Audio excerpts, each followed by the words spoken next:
Okay, so I just tried to record a video after getting my coffee, and my computer decided to blue screen. So I'm not very happy about that because I was already like halfway through a pack opening. So this is the packs of Quest CCG. This is already open. I've just bloody opened it, and my computer crashed. So this is currently still in the old style booster wrap, but I do believe he's got the new one out either now or sometime very time soon. Now, basically, what me and Quest TCG are doing are he's recently purchased 5 packs of Wrath of Course, and I have purchased 5 packs of Quest CCG, and we're basically going to review each other's packs. And this is basically that video. So on the back of the pack, we've got there's 18 cards in a pack. Set 1 includes 30 commons, 20 bronze, 6 silver, 3 golden and 1 platinum. And these varieties are basically distinguished by the colour of the background on the card. So, from what I gathered, in each booster pack you do get 2 castle pieces, which are basically these two here. I'll go through them in a second. Yeah, and basically the aim of the game is you can play the game with, I think it's 3 booster packs minimum, and basically you basically build a castle out of these different pieces, and then you try to take down the opponent's castle in the meantime. Now each castle piece can have like a unit on top of it and a weapon as such. And then you also get these summoners art cards. I believe you can use them to summon more powerful creatures. So the common cards are basically, do correct me if I'm wrong, but I believe the common cards are these like dark, like these browny coloured cards. The silver is, oh no, sorry, the common are these grey ones. Bronze are obviously the bronze ones, and silver is the silver one at the back there. So it's just basically like a whiter version of the grey. So I'll just get into these now. So the 2 castle pieces in this pack, we've got 2 cardinal towers. Now these are 2000 HP each, and basically it says any card played in this castle's placement zone, because the castle pieces are placement zones, gain 200 damage and health. So they're pretty cool. They give your units a boost.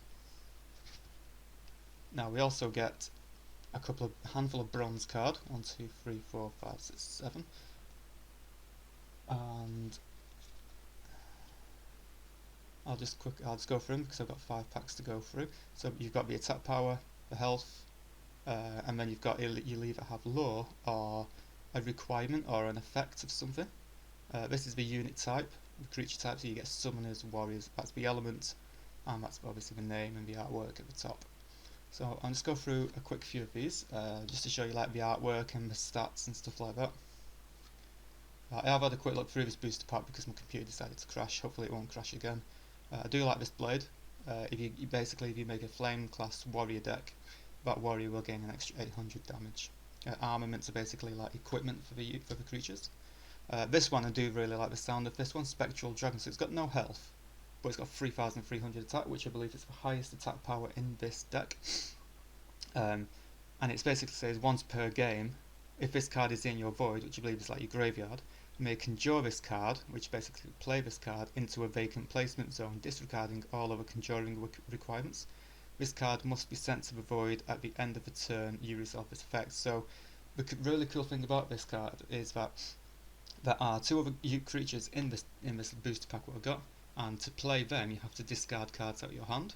So if I discard this out of my hand, put that in my void, then once per game I can play that card for free.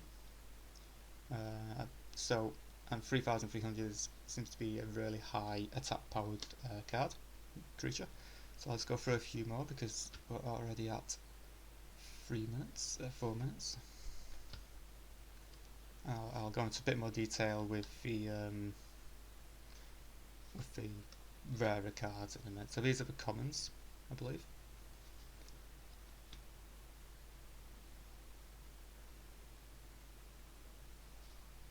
That's a really cool card. You can discard a card from your hand and basically bring a creature back from the dead. It's got a very unique style as well on this TCG Atlas. And then the silver card is this unit, which I had a quick read of. She's only 500, 500, but it says once per turn while this card is in the placement zone, you may conjure the most recently vanquished warrior or creature from your void into one of your placement zones. So basically your most recent dead warrior or creature, you can return it to the battlefield, and that's once per turn as well. So um, that's a pretty cool card. That's probably going to end up in a deck. Moving on, I need to try and lower. Oh shit! There we go. I need to try and lower this camera mount because it's a bit high for my liking. So we've got Canebot. Now I believe this was like a troll card in one of his videos. So it's got 1700 attack and 1100 health. We had one of them in the last pack. Another bronze, another common.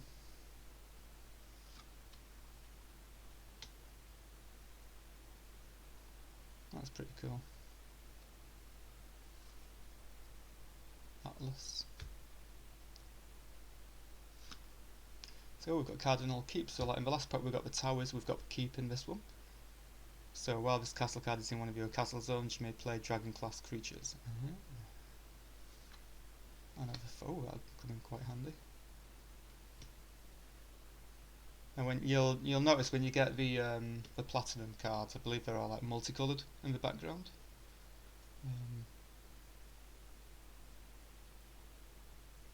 That's pretty cool. That's a fire class warrior. There we go, warrior fire.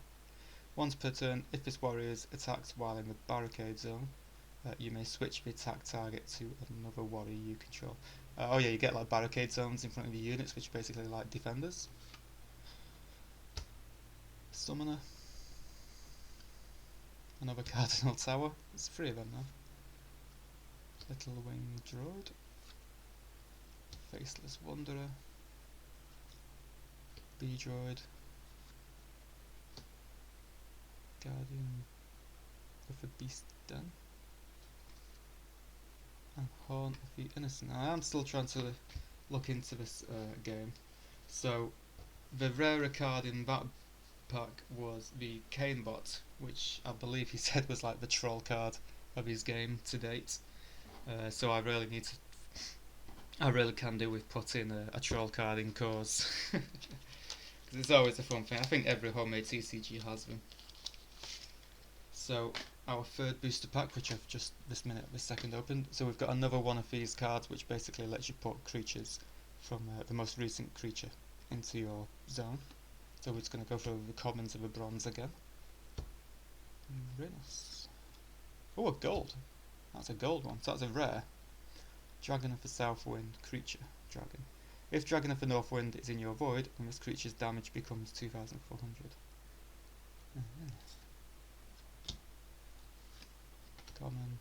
Common. Another Cardinal Tower. Bronze. Oh, I can see another rare coming up.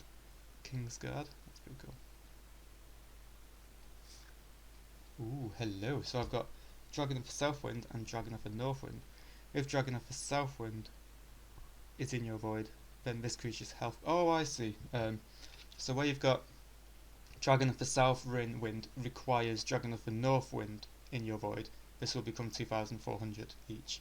Whereas the other way around, Northwind says if Southwind is in your graveyard or your void, then this one becomes 2,400. So they're pretty cool cards actually, well worth of putting in a deck. Power Surge, which is a common. Mecha Gauntlet of Flame. I remember seeing that one quite a while ago. A Cardinal Keep again. A Castle Piece, another one of these blades. Another Spectral Dragon. They'll probably make a pretty cool deck out of all these, to be honest. King of Dragons. While this card is in your hand, or one of your placement zones, you do not need a keep to conjure dragon class creatures. Oh, that's pretty cool. I could actually make a pretty cool dragon deck out of all of these. The Baby Bunny. And another Groundhog. Oh. So in that pack, I got some pretty cool cards in that pack, which I'm very happy with. Onto my fourth pack.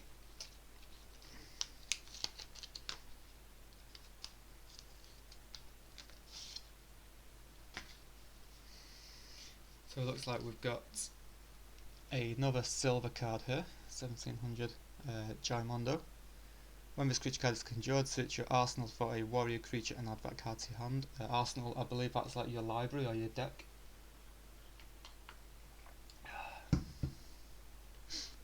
A couple of another Spectral Dragon.